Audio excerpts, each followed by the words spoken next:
the uniqueness of an idea and the ownership, the right people wanting to do it is one of the key ingredients. Bringing the right individual experts. There needs to be, doesn't there, an underlying absolute imperative that everybody's trying to solve and that is committed to solving. And then you bring the smart people in the room.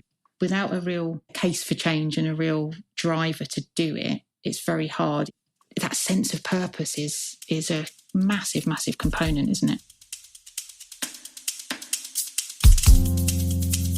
You're listening to The Game-Changing Women of Healthcare, a podcast celebrating courage, perseverance, creativity, and vision in the pursuit of healthcare innovation.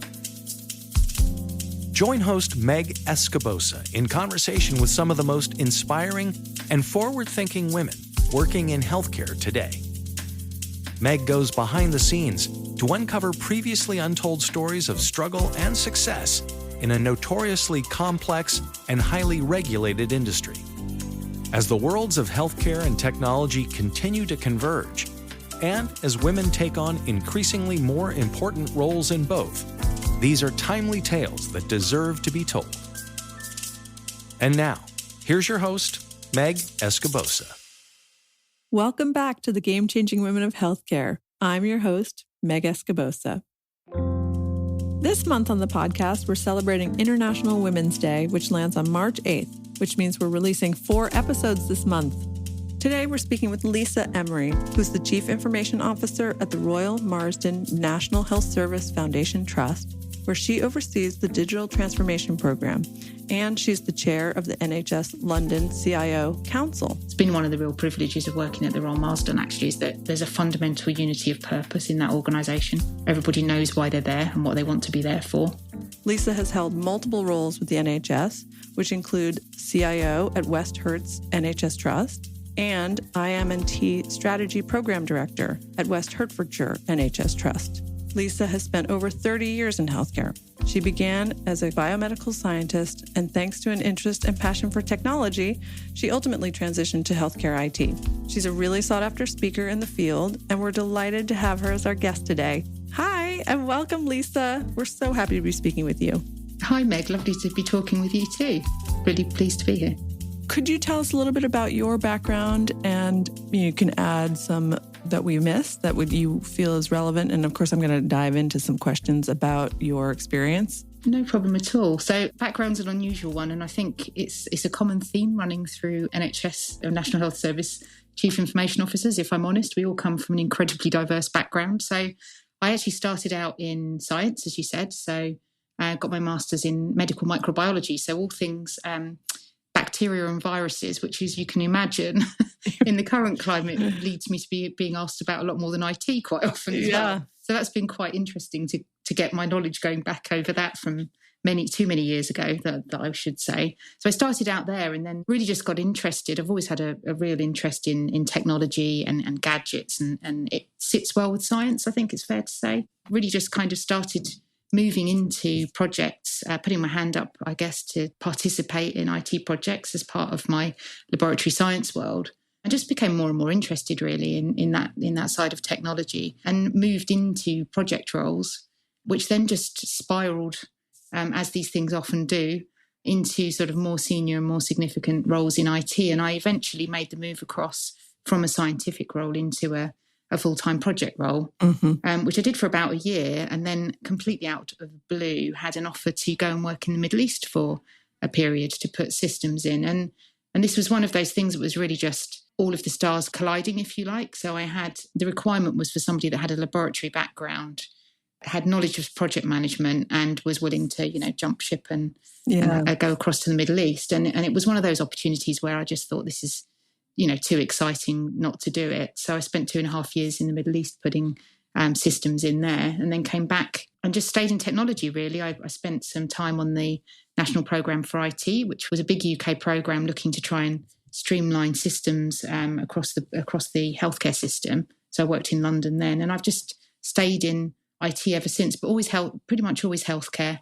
I've always come back to healthcare. Absolutely love it. And now I've gone full circle in a way by joining the Royal Marsden about 3-4 years ago into what is a very scientifically led organisation. So it's been a real thrill coming back and getting back into the science as well as the technology. So a strange pathway, but as I said at the start, we've all had strange pathways into being CIOs, I think, in healthcare. We really love the idea of intersections. The fact that you bring your lab experience, your biomedical scientist mindset to an IT role, and just the blending of those two paths obviously make you a very unique asset. And I think that those out there might be listening who are considering a transition, considering the next path. I mean, there are really nice benefits when you blend some experience from something else. There's a lot of learnings that can be applied. Are there some specific learnings that you've had that, from your scientist background that you apply in a way that surprised you? Is there anything that you specifically leverage on behalf of IT? I think it's a really good point. Certainly in terms of leverage, the combination, I suppose, of when you're in the science career in the NHS, you spend a reasonable amount of time understanding how the organisation ticks, how things work, what the clinical imperatives are, and what some of those priorities are. And that knowledge is inherently a good thing. So when you come into an IT career, having a mix of clinical understanding and operational understanding and the technical knowledge makes you a good translator potentially. It puts you in a good position to have the door already slightly half open, I guess. If you're talking to a doctor, if you're talking to a nurse, you're not coming from a position of no knowledge. Right. So that gives you just that little bit of cachet, that little bit of an opportunity to spark the conversation. So that's been a sort of a personal and a person-to-person advantage, I would say. That's been something that's been really good. And then from a more of the technology side, I think having a more scientific brain has stood me in good stead. So quite analytical and structured and a bit technical in approach has been no bad thing in ways that have, as you said, have surprised me, where I wouldn't have thought I could see a direct correlation or an application across the two career types. But there are a number of things like that have been really beneficial and continue to be, actually. Yeah. I mean, would you mind giving us an example? The one that I absolutely loved, coming back to the role Marsden, it was a bit like a school kid actually going into a sweet shop, was going to have what I knew was going to be quite a difficult conversation with one of our very high profile genomics, so one of our genetics experts, who was having some real struggles around the IT provision that we were giving him. And it was one of those opportunities where when I thought about it, rather than go in and think defensively about why we weren't delivering what we needed to or what I might need to do from a technology perspective, I just said, can I come and see what you do? And it was so exciting to see how, from my career in science, it had moved on to this spectacular level that we spent the first half an hour just walking around his lab having an absolutely brilliant conversation about the science. And then the conversation about the technology was completely different. It's more of an interpersonal skill thing, I think, that's been a massive benefit than the science itself, if that makes sense. So it's been great. Yes. And you're building a relationship, and then there's built trust, really, which is so crucial. Yeah. Were there scientists in your family? Was there something about your home environment that enabled you to dig into science, or your school? There absolutely was. So I'd always intended to go into teaching. I really, really wanted to do teaching, and I didn't really work hard enough at the time. Didn't get the A-levels I should have done, so I didn't get the qualifications I needed to get into the particular university I wanted to. But at the time, my mum was a biomedical scientist as well, herself. So she was in histopathology and cytology, and I'd always admired what she'd been doing. And she gave me the nudge in the summer holidays when I was a bit down in the dumps about what to do next, and encouraged me to go to my local hospital, which was West Hertfordshire, which you mentioned earlier, and just see what was on offer and see if there were any opportunities. And I did that with her support and leadership and guidance, and that's how I ended up getting into the idea of doing microbiology. So I took an apprenticeship there and studied from there. And what was lovely about it was my mum was obviously on a break at that point. There were 4 of us kids. So she'd been bringing us all up wonderfully well. And she went back into her career and got her degree in her 40s, which was just fantastic. So you've got, talk about role models, there was one right there. So that's what got me into the science side. Oh, that's great. Oh, I love to hear that your mom was such a good influence. I have teenage daughters myself, and it's interesting the dance between influence and patience and, support. Yes, and sure. It's so good for her. She's something Absolutely. About how she does, I'm sure it was a debate in her own mind, how much to tell you to pursue what she was doing. And you don't think about that when you're 18, do you? You're just a bit you can be a bit reluctant to be moved around. And so she was doing the right thing. So I'm glad she did. That's great. And it's true. We won't see the results of our labor as parents until way far down the line. The kids will recognize it someday. We hope. Exactly. Maybe in their 30s. So our American listeners may not know much about the UK's National Health System structure. I know that your hospital, the Royal Marsden Foundation Trust, was founded in 1851 by William Marsden, who was a surgeon with a passion for helping the poor get access to care. And he also lost his first wife to cancer. So he opened the Royal Marsden with an idea to treat cancer patients, which is amazing. You're leading a major digital transformation effort at that hospital. Can you tell us a little bit about that work and even just the transformation that's going on at the NHS overall around health IT? Yeah. The Royal Marsden specialises in cancer. And we're in a very interesting arrangement in terms of our approach to research and treatment, where we have a partnership with the Institute of Cancer Research. And what that effectively means is that we sit in as a joint biomedical research centre we share our resources and our staff and our absolutely incredible scientists and experts across the two organisations. The Institute of Cancer Research focuses very much on the development and the academia of that science, and then that's translated. So the way it's always described as bench to bedside. So the treatment becomes the bedside treatment within the Royal Marsden. So it's a partnership that's been there for many, many years. And that's what that focuses on. So huge research emphasis. And then obviously a bigger emphasis, as you'd expect at the moment as well, on prevention, early diagnosis, ongoing treatment through the pathway. So we'll have patients referred in to us through primarily West London, because that's where we're situated, but absolutely from national referral centres. And we see a lot of international patients as well. So we see patients from the Middle East, from China, from the US, who come in either for second opinions or very specific treatment based on some of the experts that we have in the organisation.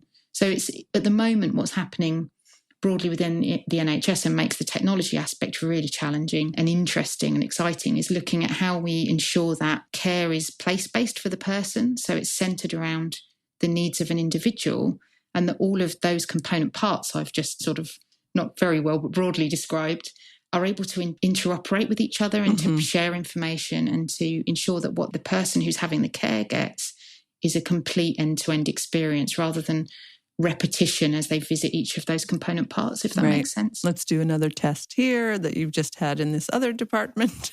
And re-describe your symptoms or go back through your history. So there's a big emphasis in technology in the NHS at the moment in really genuinely putting that interoperability together. I think if you think about the comparison to the US, we're implementing a system, a new health record system that's very widespread in the US, Epic. There are lots of examples in the US of multi-organisation health records. It's less the case here, and we're working hard to make sure we can join that up a bit more. Well, good luck. I mean, I know that it's a huge effort. It's a big undertaking. But the payoff, what is the payoff of, I mean, you've sort of described it already, but maybe let's just be more explicit about what the benefits are of interoperability. So we think about patients that may have come to us from their first interaction with the health service in the NHS, maybe has been seeing their GP, a potential diagnosis of cancer as a concern, coming in through perhaps either their local hospital, and that raising the need for a referral. They'll then come to us for diagnosis and treatment. So by the time they arrive with the Royal Marsden, they've probably seen multiple healthcare professionals.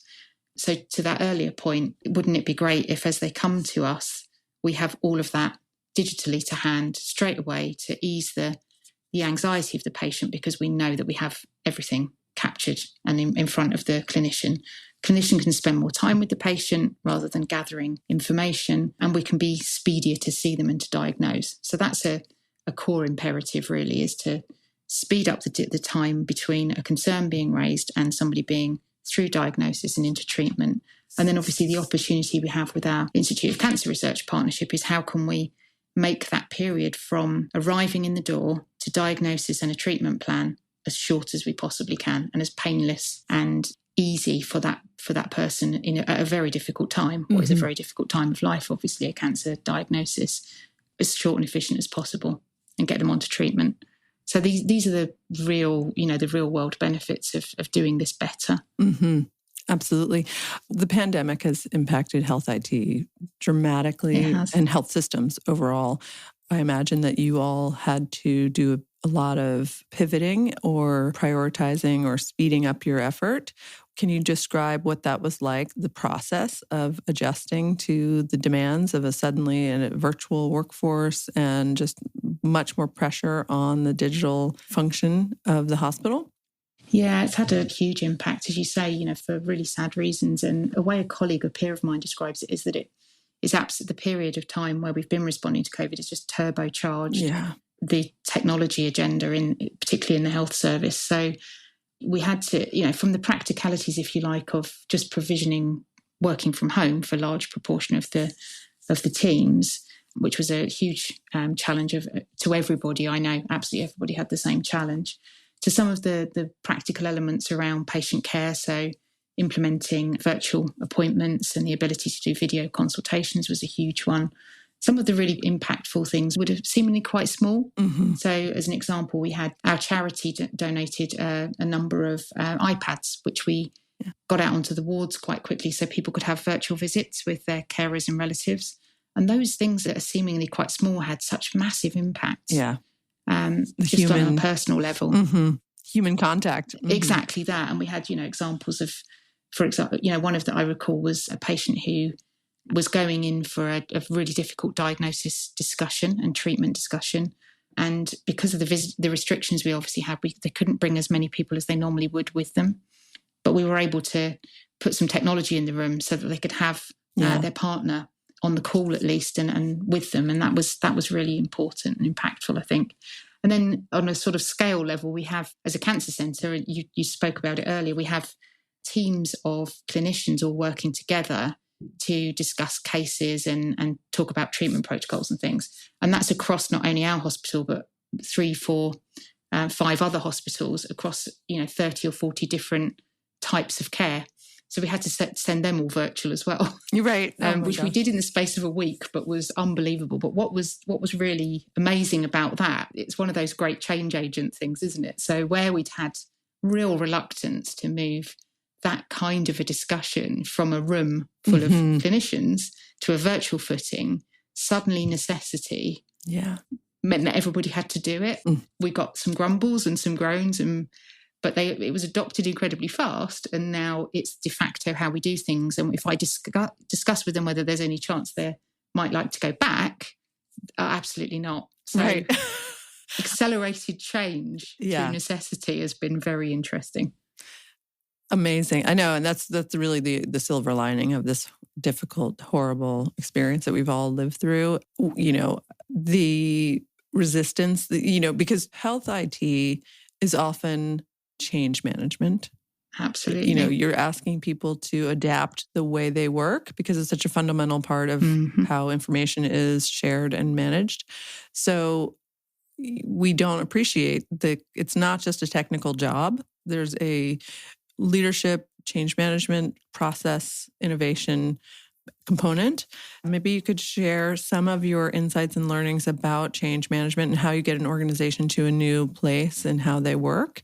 And maybe it's just shedding light on timelines. There's a technical transition, the physical implementation of a new machine or computer system, but then there's how long does it take to get people to actually use it and adopt it properly so that you're actually benefiting from this new implementation? That's a fascinating question, isn't it? You're absolutely right. I mean, it's hardly ever about the technology, is it? It's usually about the change and people and the motivations for the change. Mm-hmm. So our implementation of our new health record system, which we're due to go live with in March of next year, so is very much upon us. We've got our year T-1 countdown coming up soon for all of our communications. It's exciting. It's what everybody's been asking for, but now everyone's slightly concerned because it's coming upon us. Yeah. But that's been a fantastically interesting case in point. So we talked about COVID and COVID driving change through necessity, and then some of those things being fantastic. Mm-hmm. Some of them, need tweaking, or we might change back. But when I think about our electronic health record, which is such a huge undertaking that touches everyone in the organisation, for some time, the motivation was the difficult part of that question. So if you look at it, we're an outstanding centre of care. We're one of the leading cancer hospitals. The standard of care is just exceptional, and the staff that deliver it are amazing. And when you therefore then layer onto that a conversation about, shall we change one of the biggest things that we have in our arsenal? The question comes back as to why. So then your whole thing is, how do you have the discussion and how do you frame the why? Because we're great anyway. Why do we need to change? Why would we change? And there's risk involved, There's risk. Risk. And does it mean we would become, we'd lose those things that are special about us? Would we become less effective and so on? But that was a really good challenge, because what we did there was spend lots of time talking to people in all different levels of the organisation with lots of different interests, and framing for us what's been successful in terms of engaging for this programme of work has been framing what we expect the outcomes to be around what it means for primarily our patients, clearly, but what does it mean for different groups of staff? So if you're a researcher at the Royal Marsden, you're suddenly going to get a much richer set of data. You'll have more access to far more to inform your research and to, really drive forward how we treat cancers in future. Better tech, better information, more at your fingertips, and so on. If you're operational, you'll have far more real-time reports to show you how the organisation's functioning, where we can make improvements. If you're a nurse, does it mean you get to have less time filling out paperwork and more time doing what you'd like to do on the, in your ward? If you're a doctor, what does it mean if we implement elements like, for example, voice recognition and ultimately things like ambient listening? Will you get to spend more face-to-face time with your patient and less time taking down notes? So those are the sort of positive bits of conversation we've had, but at the same time injecting that realism that this is going to be really difficult and it will be harder, and it does mean we have to commit to it really hard and get over the bumps together, and it will be a little while till we start really seeing the benefits. There's one of my colleagues, I won't say who it was, but very senior, but I loved the way he described it. He was asked by his consultant body, how would he describe how he felt about the whole thing? Which I thought was a great question about implementing Epic and our new health record. And he said, do you know what? He said, I'm excited and terrified. He said, I think in equal measure, but I'm definitely landing on the excited side. But I thought that's such an honest reflection. Rather than say, hey, it's all going to be great. Right, he's rosy. He knows what it's going to be and what it will deliver for us, but he also knows it's going to be hard. Yeah, yeah.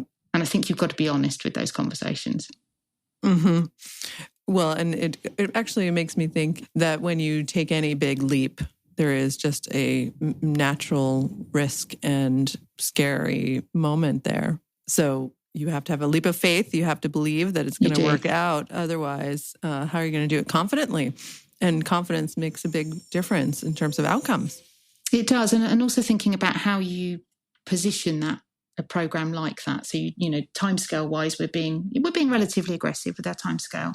But what was fundamentally important was that this wasn't an IT project. It's a clinically led change. Yeah. And we've got to be true to that. We've got to mean it. So putting the right clinical leaders front and centre of the program and making sure that they're driving the decision making. Really, the services my team offer are there to enable and lift and ensure the underpinning fundamentals are right, but we're not there to drive the decisions and how we use the system. Because if we want user adoption, we've got to do that. And you're 100% correct in that the danger if you don't do that is that it's the old, buy a Ferrari and leave it in the garage analogy, isn't it? If you're doing something, buying something that is as expensive, important, game-changing as that, you have to mean it, and you have to mean it for the next 10 years. You don't have to mean it to get yourself over the line, go live, sigh a bit of relief and then relax. It's got to be a long-term investment.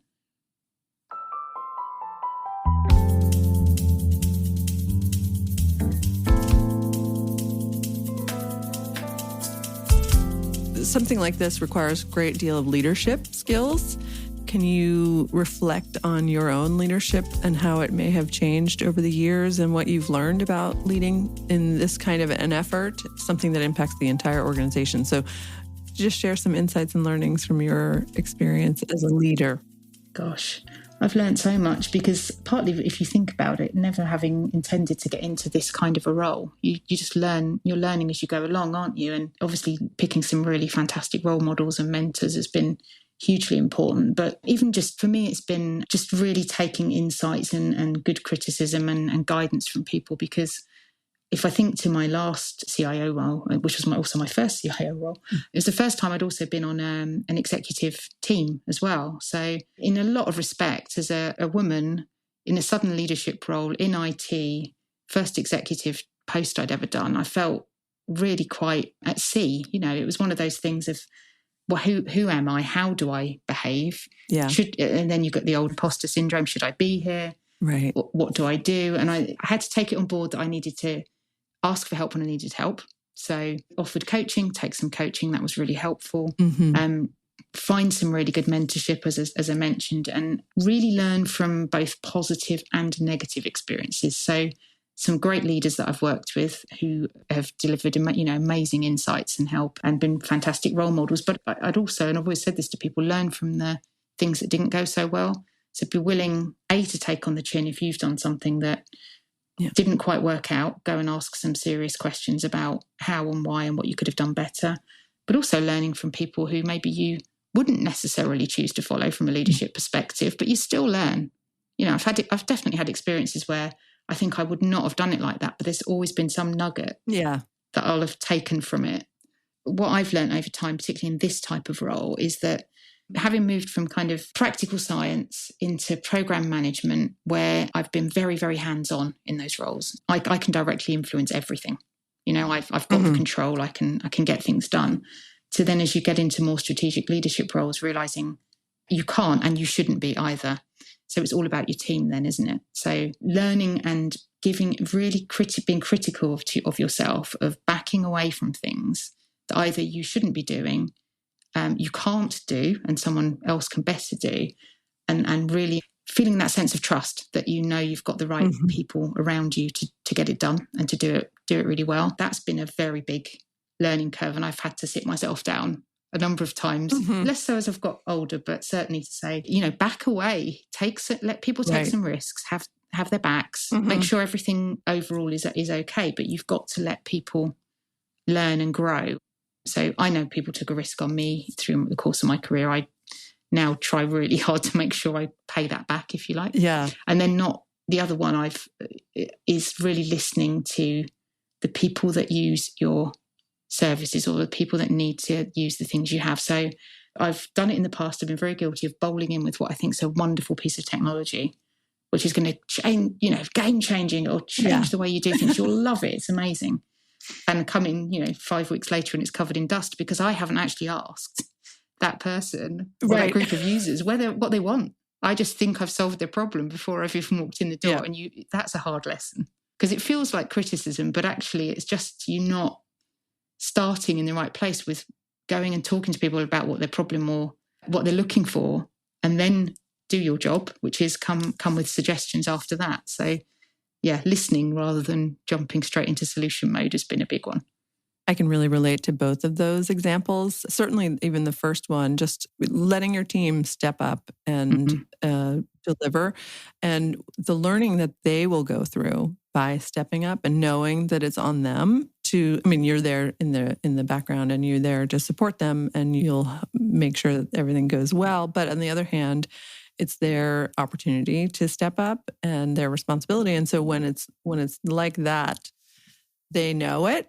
And so there's something else comes out in the way that they own the work. So I really salute you for doing that and making that transition, because I've seen in myself that I benefit when my leaders step back and let me step forward. Yeah, no, it is a hard lesson though, isn't it? Because if you feel like you carry the responsibility of making sure something gets over the line, you can very easily do that. And I think there's also a tendency, isn't there? We all have it. We go for safety nets as well, don't we, as human beings? So trying to operate outside your own safety net and give other people the latitude to do it as well is quite hard to learn and to stick with. What skills or know-how do you think the next generation of IT leaders in healthcare need to know or have to succeed in a modern era of healthcare?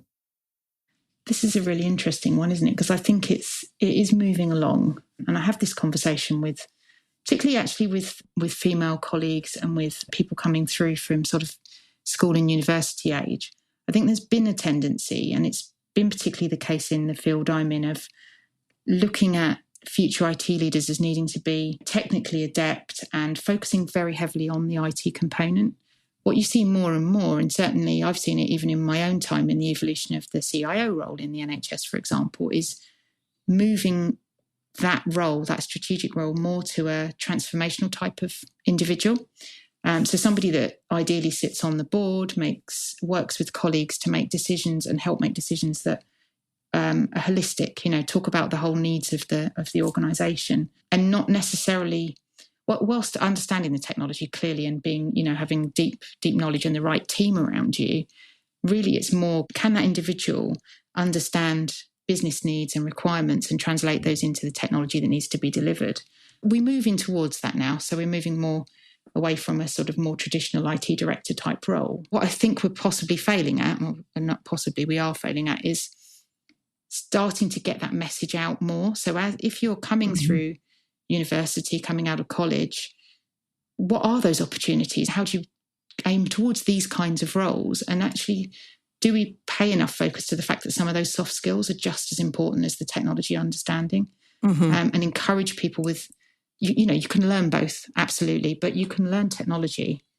If you've got some of those interpersonal skills and that fantastic approach to stakeholder management and listening to business needs, why wouldn't we encourage you to get into this kind of job? Because it's very exciting. I think we don't signpost career direction very well, and we probably don't give enough guidance at younger age to make some of these technology jobs in healthcare sound as exciting as they actually are.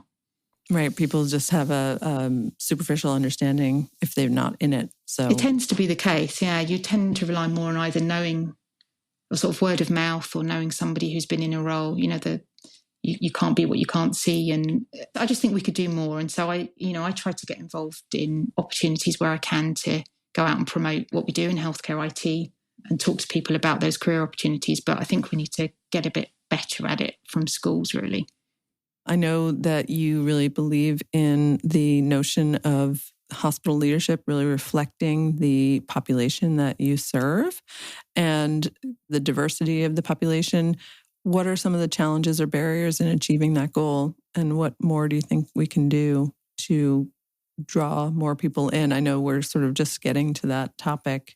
We're getting better at having the conversation, aren't we? But it's still the case when you look at it that we've got an incredibly diverse population of patients that we see. I've got a very diverse team actually within my digital services team. But what we're not really seeing still at that leadership level, so leadership and board levels within healthcare systems, is that community being represented at that level.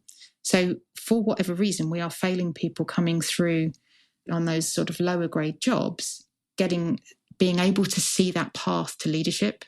So we've got to do a lot better at that. There's been some brilliant initiatives, certainly within the UK, looking to try and help with that. So I've been actively supporting a group called the Shuri Network, who are doing a fantastic job around increasing diversity, particularly for women within healthcare, because again, there aren't enough women in IT. But when you extrapolate that out to women from different ethnic backgrounds as well, there's even less representation. And we've got to try and do all we can as proper allies to help push that agenda forward, because the conversations I have with my team, and it works well for us, is that if we're serving a huge population of our patients and relatives and so on, us looking and thinking and having that diversity of thought that is representative is really important. By diversity, I mean right across the board. Right. Diversity of thought as well. So are we taking everything into account? We've had some good conversations now.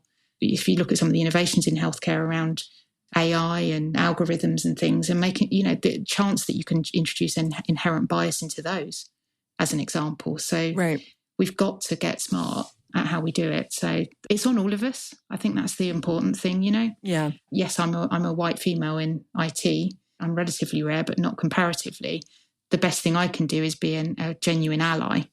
So not a performative ally, but really actually getting out and doing what I can, listening.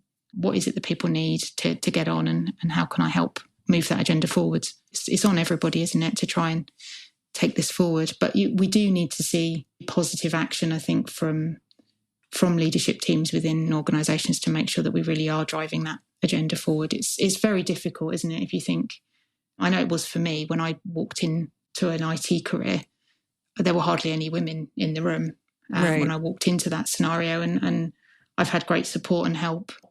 I've got to where I have. I'm not pulling the ladder up, making sure that I'm helping future generations of people that want to do the same job. Mm-hmm. Yeah, I wanted to hear more about I know mentorship is really important to you. Can you tell us about what you've learned from mentoring others and some of the biggest mentors you've had?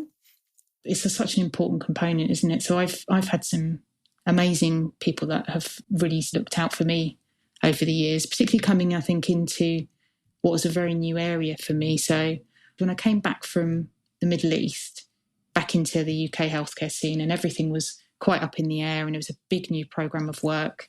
I had a colleague who was just really inspiring to watch working. She was a fantastic Australian lady. She's moved back to Australia now. But that will always stick with me, in that she did the things I now try to do, which was, she knew I was relatively new, needed to take some risks because we had lots to deliver. And she did exactly what I described earlier, where she took me under her wing, but let me get on with the job and let me make a few mistakes, jump in and stand up for me when I did, which was fantastic. But also just somebody I could watch, particularly a female in a very, at that time, incredibly male-dominated environment, being her true self, which was a massive learning. So not feeling she had to put on a performance to be a woman in that room, but she was just herself, and firm in her leadership, understood her skill sets, held to her values. I'll always thank her for that, because it just made me realise I needed to stick to my principles and my values and be myself and be an authentic sort of leader. I won't ever quite do it to her standards, but I do try and pass it on. And what I've found over the last few years in particular is what I'm seeing, it was to your earlier point actually about how do we see new leaders coming through, is I've been talking to a lot of young women coming into either in IT or looking to get into healthcare IT roles. And lots of those conversations that we haven't actually been about the technicalities of doing the job at all. They've been about, what do I do in that environment? Who do I, how should I be? What do I need to think about? What's my approach? We have those kinds of conversations, and it's been fantastic. Lots of the conversations are about how to manage difficult situations and conversations, and how to manage people with varying priorities and takes on things. So it's been a lot more people-centric than it has about technology careers, but really good. What are some of the ways that you handle difficult conversations, or any other examples of things that they might have taught you? Yeah, goodness, so many things. Because the problem with working in an IT career, particularly in healthcare, is I said this. I had a colleague actually who I was mentoring, and he said, I really, really want to be a CIO. And I said, okay, and why? And we talked about why, and there were lots of good reasons. And I said, are you sure? And he said, well, what do you mean, are you sure? And I said, you will never be the most popular member of the team, okay? Because IT is never going to quite do what everybody wants it to do. It is a bit of a hidden dark art, and when it works, it's great. And as long as no one's talking about it, you're in a brilliant spot. But as soon as something goes wrong, hey. So you'll need a thick skin, and you'll need to really love what you do. And that's been something to sort of hold true to, actually, I think. But yeah, that is great advice. Yeah, well, this is you kind of think that, but what I found in terms of the difficult conversations, if you like, is I always say to people, see if you can have that person think about it from a slightly different angle. Can you play back why it's difficult for you to deliver for them what they'd like to have in a way that fits their role or their challenges, if you like? So if you're talking to somebody whose default position might be, well, the IT doesn't work, it's all terrible, this is awful, I don't see why you can't do X, Y, and Z. You wouldn't probably come into that environment to a clinician and say, well, I don't really understand why you can't just see 50 patients in an hour. It makes no sense to me. It's nonsense. And when you start breaking down your problem and they break down their problem, and you sort of play it back carefully and respectfully in terms of why it's hard or why it's difficult for you to deliver that, you find the dynamic changes a bit. Yes, listen. Yes, digest the problem, but don't always go out of your way to accept that there must be a problem on your side, and you can't, you need to run away and fix it. There's something about respectful challenge and dialogue, isn't there? Yep. So you need to be able to hold your ground to the degree that you can explain why it's hard, why it's difficult, what else you might be trying to manage at the same time, and encouraging that dialogue and debate, because you're talking to somebody that's saving lives and delivering patient care, and you're over here with your wires and boxes and things. And it's never that simple, is it? It's very easy to feel several layers back from direct patient care if you work in IT, but it's not the case. Everything you do has an impact. Right. If you can't run the network, the hospital can't run. If you can't provide the devices, people can't enter the clinical data. And once you start sort of trying to stitch it in that way, people feel more connected to the services they're delivering.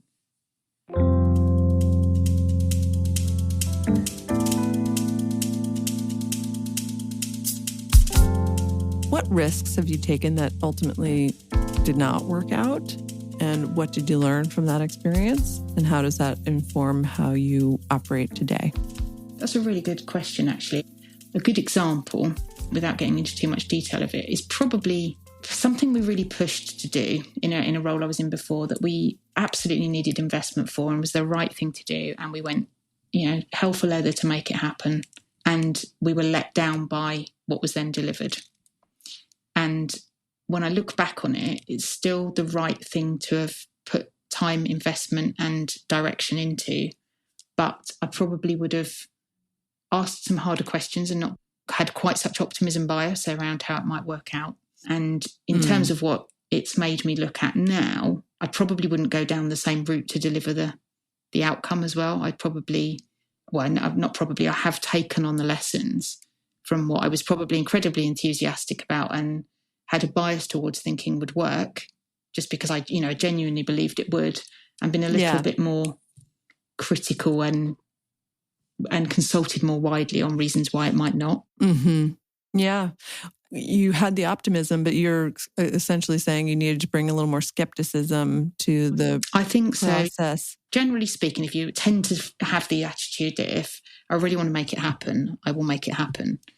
But that can be, you need to check that you're not overly optimistic, but also that can be a bit difficult for people around you as well. And you don't necessarily realise that. Yeah. So you're driving at something that you're absolutely sure will work. Can shutter you off a little bit to listening to people who may have very valid reasons why it might not. Mm-hmm. The optimist is going to drive us to the new direction, but it needs to be balanced. I think that's true. And so I've been, and you tend as well then when you're on this wave, surfing this wave of optimism, not to.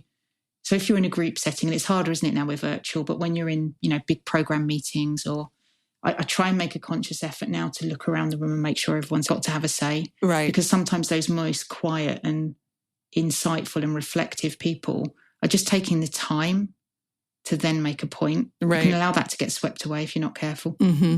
And they may be raising a point that sort of deflates the balloon that doesn't feel good to be the deflator. That's right. So you hold back because everyone seems pretty happy and excited about this new idea. Yeah. Mm-hmm.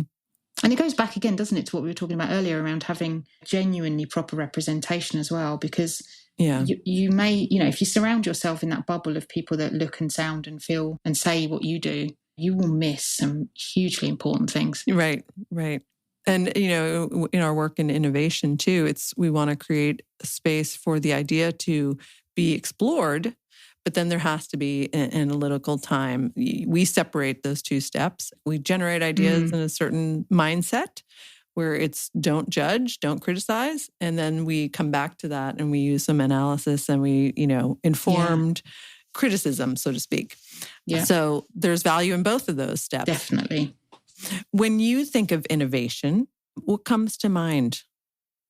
So in its purest sense at the moment for me in the role I'm in, it's the absolutely amazing opportunities around what we can do with algorithms and AI and speeding up diagnosis and using this amazing data and information that we have to do things like tailored care, tailored chemotherapy, but as importantly, how you then take all of that data in a research setting and start to use it to inform faster diagnosis or prevention. There's lots of technology that is unbelievable in that space. When I sit down with some of our clinicians and researchers and watch what they're doing, it blows your mind. Some of it is absolutely incredible. And all you're thinking there is, how do I give them the technology to make sure they can do this? It's amazing. Mm-hmm. But at the same time, for some people at the moment with what they're struggling with tech, it would be innovative if they could just log in to a device in less than 5 minutes and not have to flick through 25 tabs to get to the record they want to. Yeah. That would be innovative. Mm-hmm. So do you know what I mean? It's yes. Not one person's thing is not another's. And, right. and when you talk to people who are suffering from that kind of frustration, if you offered a simple, elegant solution, it wouldn't be innovative in that sense of the word, but it would be a game changer for them. Right. So I kind of try to see it across a bit of a spectrum. Right, absolutely.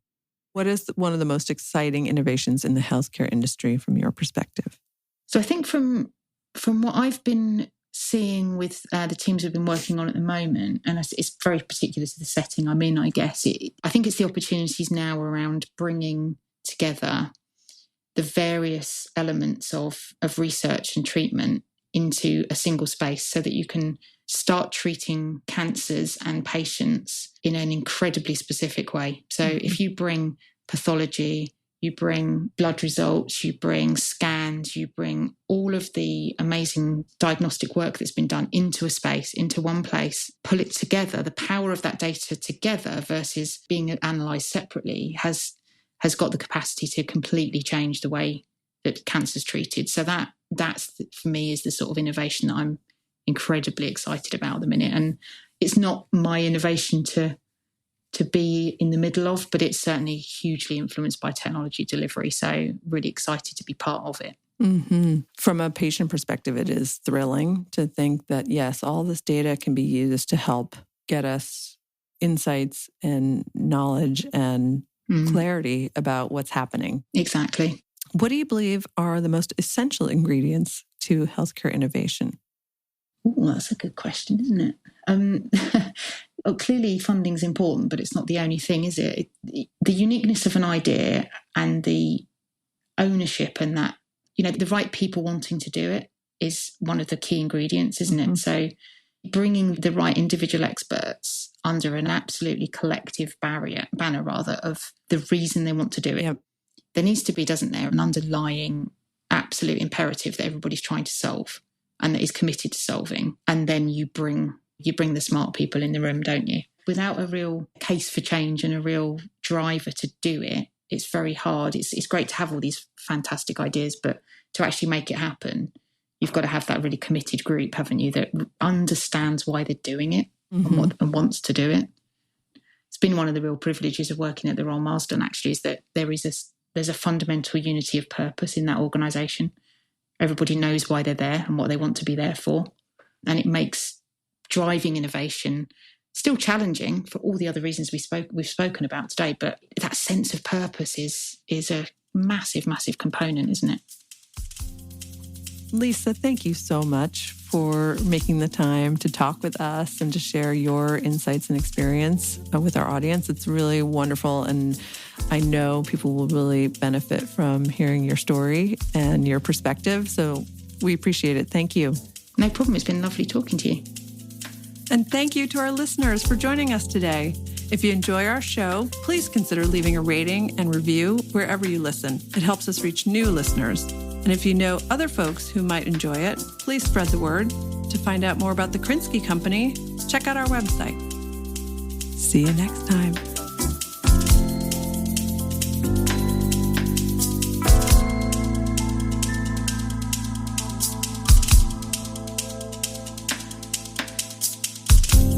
Thank you for listening to The Game-Changing Women of Healthcare. This podcast was produced, engineered, edited, and scored by Calvin Marty. Please take a moment to subscribe via your favorite streaming service. The Game-Changing Women of Healthcare is a production of the Krinsky Company, a growth strategy and healthcare innovation consultancy. Visit us on the web at thekrinskyco.com.